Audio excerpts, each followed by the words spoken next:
Olhar Digital Business Journal. Oferecimento IBM. Vamos construir um planeta mais inteligente. TIM na Berlinda. Operadora recebeu ameaça do ministro das Comunicações e viu ações despencarem na Bolsa de Valores. Milhares de senhas hackeadas no Yahoo e no Formspring. E o vazamento atingiu também o Gmail e o Hotmail. A crise da Nokia deve se aprofundar no segundo semestre e o site de compras coletivas Groupon também não tem trégua na maré de más notícias. Mais um, malware contamina milhares de smartphones Android. O Windows 8 chega para os fabricantes em agosto.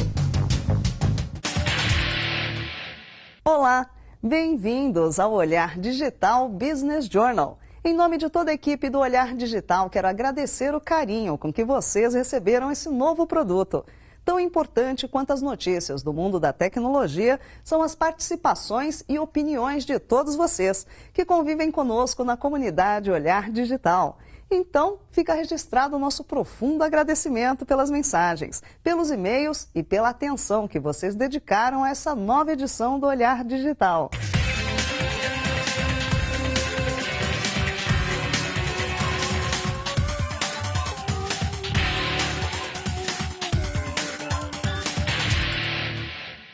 A semana termina com grande pressão sobre a operadora TIM. Na quinta-feira, o ministro das Comunicações, Paulo Bernardo, afirmou que as vendas de novos planos da TIM podem ser suspensas, caso a empresa não consiga diminuir o número de reclamações dos usuários.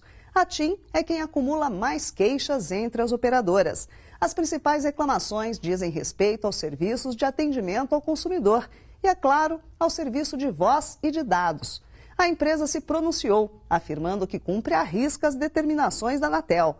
A resposta, no entanto, não foi suficiente para evitar que as ações da TIM sofressem forte desvalorização na Bolsa de Valores de São Paulo. Os dois principais sistemas operacionais do mundo estão prestes a ganhar novas versões. O ano ainda vai trazer grandes novidades para o mundo dos computadores. Primeiro, deve chegar a nova versão do sistema operacional que controla os Macs. O macOS Mountain Lion deve chegar aos usuários finais em agosto. A nova versão deve ser ainda mais próxima do iOS, o sistema operacional que controla os iPhones e iPads. Entre as boas novidades, o novo macOS deve incorporar a função Mirror no AirPlay. Traduzindo, tudo que você vê na tela do seu micro poderá ser reproduzido na tela da sua televisão, desde que os dois aparelhos estejam na mesma rede sem fio. Hoje em dia, quando você usa o AirPlay, a função espelho não está disponível.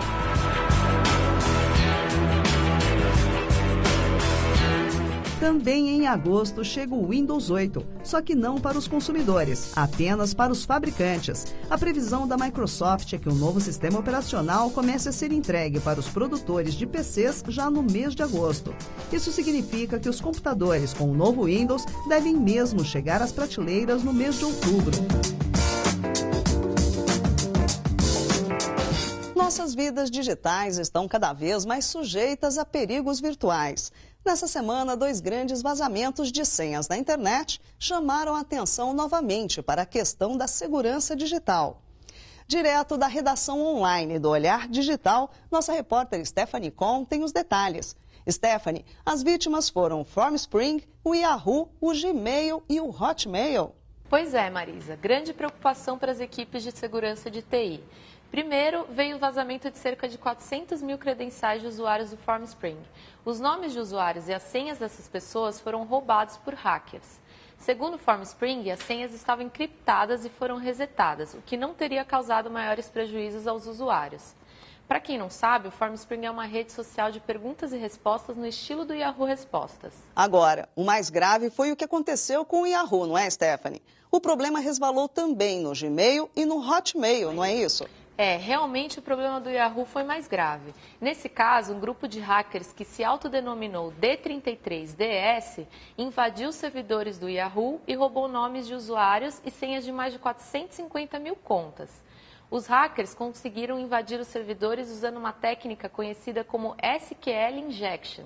Segundo o Yahoo, boa parte das contas hackeadas não estava mais ativa, mas o problema se espalhou também para o Gmail e para o Hotmail.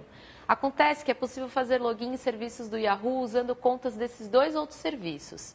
E alguns usuários que fizeram isso recentemente acabaram tendo suas informações violadas. O grupo que invadiu as contas disse num comunicado que a intenção deles era somente chamar a atenção das empresas para as deficiências nos esquemas de segurança. Pelo sim, pelo não, o Google avisou que resetou as senhas das contas que foram violadas. Segurança virtual, um tema que é cada vez mais decisivo. Obrigada, Stephanie. Quem quiser conferir se teve a conta do Yahoo envolvida nesse vazamento, pode usar o link que colocamos logo abaixo desse vídeo. Não custa prevenir. Se a sua conta estiver na lista, o melhor é mudar a senha o mais rapidamente possível. Ainda no tema segurança. Essa semana, cerca de 100 mil smartphones Android foram infectados por um malware que estava disfarçado sob os jogos Super Mario e GTA 3 Moscou. O Google retirou o aplicativo de sua loja depois que a Symantec emitiu o alerta. O detalhe é que o malware já estava por lá desde o dia 24 de junho, mais de 2 semanas no ar. A safra de más notícias parece não ter fim para a Nokia. O mercado espera que a empresa finlandesa tenha números ainda mais negativos nesse segundo semestre. E olha que os números do primeiro semestre já foram bem ruins. Situação semelhante vive a RIM, que é a fabricante dos aparelhos BlackBerry.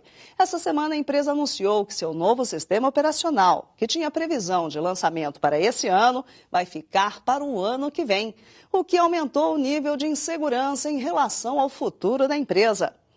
Tem más notícias também para o Groupon, o site que popularizou as compras coletivas na internet. A crise no Groupon começou pouco depois das ações da empresa começarem a ser oferecidas na Bolsa de Valores nos Estados Unidos. O problema é que o número de reclamações de usuários e a quantidade de reembolsos que o Groupon vem sendo obrigado a fazer para os clientes insatisfeitos estão comprometendo o desempenho financeiro da companhia. Já tem críticos que até dizem que o modelo de negócio do Groupon, ou seja, as compras coletivas na internet, é um modelo fadado ao desaparecimento. Empresas em crise, executivos sob pressão. Essa semana nós recebemos Silvio Celestino, coach especialista no desenvolvimento de líderes, para falar a respeito desse tema. Obrigada, Silvio, pela sua presença. Quando as coisas não vão bem na empresa, como é o caso da Nokia, da RIM e do Groupon, o que os executivos, os funcionários, podem e devem fazer? Eu diria que 2 coisas são importantes. Primeiro, o líder, infelizmente, no momento de crise, ele tem que ser coercivo, ou seja, ele precisa ser uma pessoa que tem que tomar decisões, por vezes impopulares, por vezes muito duras, mas ele tem que agir rápido. Então, nesse sentido, a resposta dele coerciva é importante. É-se recomendado, né? Recomenda-se que, num momento de crise, o líder seja coercivo. A segunda coisa é um processo um pouco mais longo, inclusive muito utilizado no desenvolvimento da liderança empresarial, é que o líder ele precisa assumir determinadas posturas fundamentais para que ele se desenvolva no momento de crise e que ele seja capaz de desenvolver pessoas também no momento em que ele está passando. Primeira coisa que ele precisa fazer é responder o que ele consegue controlar.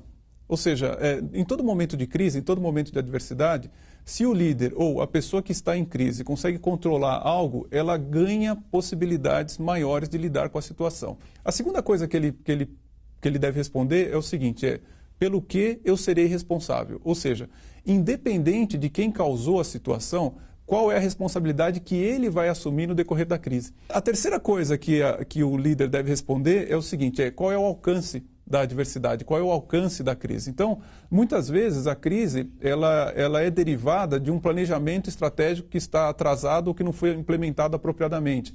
Às vezes a crise ela tá ocorrendo porque de fato há uma contração no mercado ou porque os concorrentes estão lançando tecnologias mais velozes. Ou seja, ele precisa determinar exatamente qual é o problema que está gerando a crise para que ele possa atacar. E, por último, o fator fundamental para que você possa se desenvolver em um momento de crise e lidar com a crise é você procurar determinar quando ela termina. Qual será o momento-chave em que você consegue perceber que, olha, a crise diminuiu ou a crise está sob controle? Agora, você tocou num ponto que eu acho fundamental, Silvio, que tem acontecido nos últimos anos. para quem trabalha, né, com tecnologia, né? Isso que você falou que as pessoas talvez tenham o sonho de ser o técnico dos técnicos, né? Agora, cada vez mais, o que se coloca para os executivos de tecnologia é que a necessidade deles terem uma visão de gestão, uma visão estratégica, é cada vez maior, né? Essa é uma tendência irreversível, não dá mais para pensar em ser o técnico dos técnicos. Eu vi uma pesquisa em uma cúpula de estratégia que ocorreu há 2 semanas que me deixou realmente muito surpreso, porque ele dava o ranking dos profissionais que o CEO da empresa contactava ou conversava quando o assunto era inovação. E para mais absoluta surpresa, o ranking eu não vou saber decor, mas era mais ou menos assim. Primeiro ele falava com o CFO, depois ele falava com o pessoal de marketing, o pessoal de vendas e assim sucessivamente. E por incrível que pareça, e eu não quero aqui achar que isso seja desrespeitoso, mas ele fala primeiro com o pessoal de RH e o pessoal de tecnologia, o CIO, o CTO, é o 8º que ele se comunica. Quer dizer, isso não pode acontecer. Hoje, a natureza do negócio de uma empresa é a tecnologia, então ela deveria ser capaz de se comunicar com o pessoal de tecnologia da organização para poder ter orientações em termos estratégicos, em termos de inovação. Mas isso não acontece. E não acontece por quê? Porque ainda o pessoal de tecnologia, mesmo em cargos elevados, fala muito mais uma linguagem técnica do que uma linguagem estratégica. Silvio Celestino, coach, especialista em formação de lideranças, de líderes no mundo empresarial. Eu queria agradecer a sua participação aqui no Olhar Digital Business Journal e fica o convite para você voltar mais vezes para discutir com a gente esses desafios que são técnicos, tecnológicos, mas que são principalmente desafios de relacionamento e de liderança. É verdade. Muito obrigado pela oportunidade. Antes da Apple. Essa semana circulou a notícia de que já é possível comprar o iPhone 5 na China. Detalhe: o aparelho nem foi lançado pela Apple. Aliás, não tem nem data de lançamento definida. 2 últimos destaques da edição de hoje. Na segunda-feira, a Microsoft promete anunciar o novo Office. A versão 15 deve ter como destaque a possibilidade de interação, usando gestos e telas sensíveis ao toque. E uma boa ideia! Em Nova York, as antigas cabines telefônicas estão ganhando novo uso. Um projeto piloto está transformando as cabines, que praticamente não são mais usadas por ninguém, em hotspots gratuitos. Basta estar no raio de 100 metros de distância para poder se conectar e navegar pela web de graça. O Olhar Digital Business Journal vai chegando ao fim, mas fica o convite para que você não perca o Olhar Digital neste domingo, na Rede TV. Essa semana iniciamos uma série de reportagens especiais que vão mostrar como Londres se preparou para receber os Jogos Olímpicos. São detalhes dos estádios, as arenas, do sistema de transporte público e da segurança. Tudo está pronto e, é claro, com muita tecnologia. Não perca! Olhar Digital. O futuro passa primeiro aqui. Tchau!